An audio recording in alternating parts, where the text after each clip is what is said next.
साथियों अब हम देखते हैं इंट्रोगेटिव सेंटेंस। साथियों इंट्रोगेटिव सेंटेंस यानी प्रश्नवाचक वाक्य हम दो तरीके से सॉल्व करते हैं। इसमें दो एग्जांपल्स होते हैं।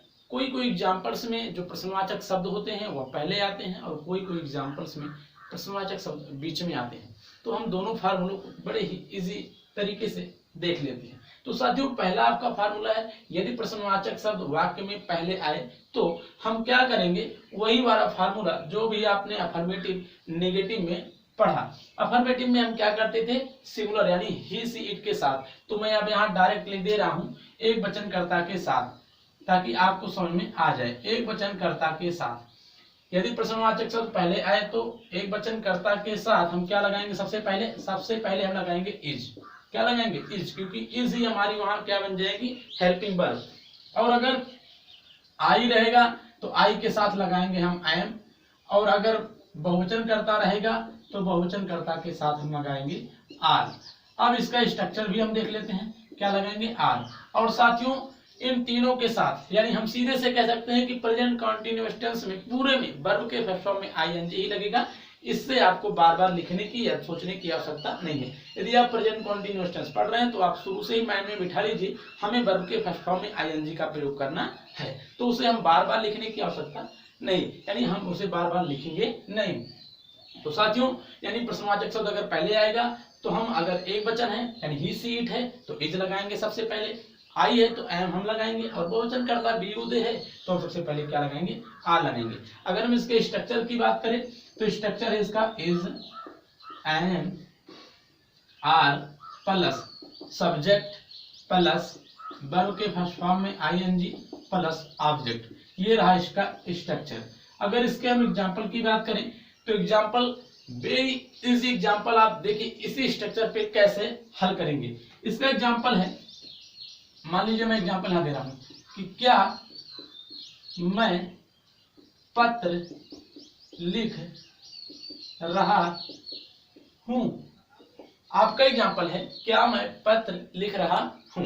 साथियों वेरी इजी फॉर्म में आप किस प्रकार हल करेंगे, देखिए चुटकियों में। सबसे पहले हमने आपको बताया यदि प्रश्नवाचक शब्द पहले आए तो क्या है हमारा प्रश्नवाचक शब्द, और यह क्या है, वाक्य में सबसे पहले है। तो यानी क्या आया हमारे सब्जेक्ट इसमें, आई। और आई मैंने बताया कि आई के लिए हम सबसे पहले प्रयोग क्या करेंगे, एम। तो क्या हो जाएगा, एम आई। यहाँ देखिए सबसे पहले आपने हेल्पिंग वर्ब का प्रयोग किया, इसके बाद सब्जेक्ट का मैंने पहले ही कर दिया था आपको समझाने के लिए। इसके बाद वर्ब के फर्स्ट फॉर्म में आईएनजी। लिखना की अंग्रेजी क्या होती है, राइट। और राइट में जब हम आईएनजी जोड़ देंगे तो साथियों क्या हो जाएगा, राइटिंग। तो एम आई राइटिंग क्या, ए लेटर। साथियों आशा करता हूं यह एग्जाम्पल आपको अच्छे से समझ में आ गया होगा। यदि यह एग्जाम्पल आपको समझ में आया हो तो हम छोटा सा एग्जाम्पल और लेते हैं। क्या वह स्कूल जा रहा है।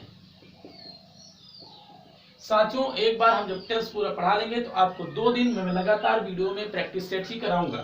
तो साथियों आपका दूसरा एग्जाम्पल है क्या वह स्कूल जा रहा है। उसी तरीके से इसको भी हल कीजिए। इसमें सब्जेक्ट क्या है, वह यानी ही।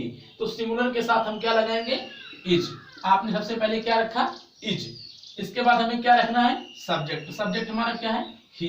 इसके बाद क्या है, वर्ब के फर्स्ट फॉर्म में आईएनजी, गो माने जाना, और उसी में हम लगा देंगे गोइंग। तो इज ही गोइंग कहां, टू स्कूल। इसके बाद हम क्या रख देंगे, ऑब्जेक्ट।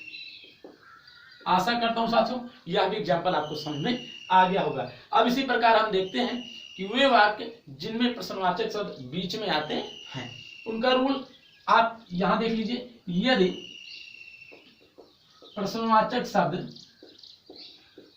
बीच में आए तो सबसे पहले हम क्या करेंगे कि जो प्रश्नवाचक शब्द बीच में आया है उसकी सबसे पहले हम क्या लिखेंगे, अंग्रेजी। अगर हम बात करें उसकी यानी मीनिंग, जो प्रश्नवाचक शब्द उस वाक्य के बीच में आया है हम सबसे पहले उसकी क्या लिखेंगे, अंग्रेजी। बस आपको इतना ही याद रखना है। जैसे अगर मैं लिख दूं कि मैं पुस्तक क्यों पढ़ा रहा हूं, तो इसमें जो क्यों शब्द है वह वाक्य के बीच में आए। तो ऐसे वाक्यों को हल करने के लिए हम सबसे पहले क्या करेंगे, क्यों की अंग्रेजी क्या होती है उसे हम सबसे पहले लिख देंगे। बाकी सेम फार्मूला इसी फार्मूले पर हल होगा।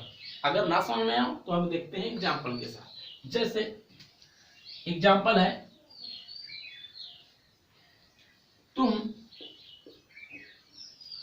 तुम क्यों पढ़ रहे हो। साथियों अगर आप इस एग्जाम्पल को देखेंगे तो इसमें जो प्रश्नवाचक शब्द है यानी इंट्रोगेटिव वर्ड है, WH टाइप है, वह वाक्य के बीच में आया है। तो ऐसे वाक्यों को हल करने के लिए आपके पास जो स्ट्रक्चर है, केवल इतना करना है कि आपको इसमें WS जो टाइप है उसको सबसे पहले लिख देना है, बाकी सेम इसी फार्मूले पे आपको पूरा वाक्य रख देना है।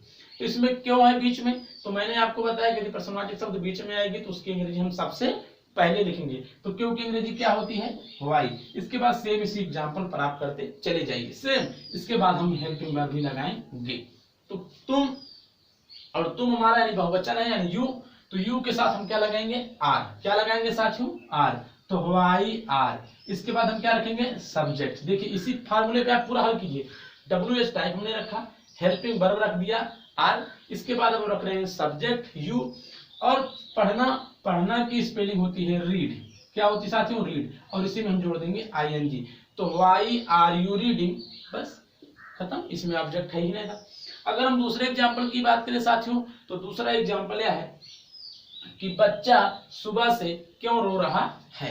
आपका एग्जाम्पल है, बच्चा सुबह से क्यों रो रहा है, क्यों रो रहा है। साथियों इसी फार्म पे हम इसे भी हल करते हैं। सबसे पहले इसमें क्या आया, क्यों। क्यों की अंग्रेजी होती है व्हाई।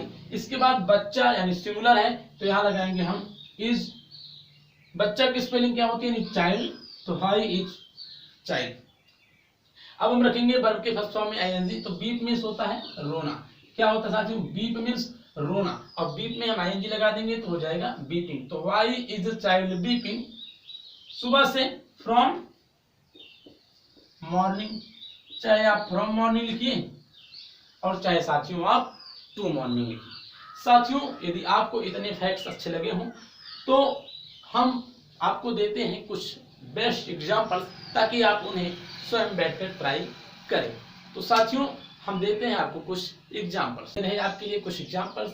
इस एग्जाम्पल्स को आप बैठकर स्वयं ट्राई कीजिए, और अगर इसमें से आपको कुछ मीनिंग्स कठिन लग रहे हैं तो उनकी मैंने यहाँ पर अंग्रेजी और हिंदी दोनों लिख दी है। जैसे भौंकना की अंग्रेजी बार्क, माली की गार्डनर, पकाना की कुक, डाल की ब्रांच, कूदना की जंप। ऐसे किसी भी मीनिंग को अगर आप नहीं समझ पा रहे हैं तो वीडियो के नीचे कमेंट कीजिएगा। और साथियों यदि आपको वीडियो अच्छा लगा हो तो वीडियो को प्यारा सा लाइक कीजिए और चैनल को सब्सक्राइब कर बेल आइकन को दबा लीजिए। इसी तरह मिलेंगे आपसे नेक्स्ट वीडियो में, तब तक के लिए जय हिंद।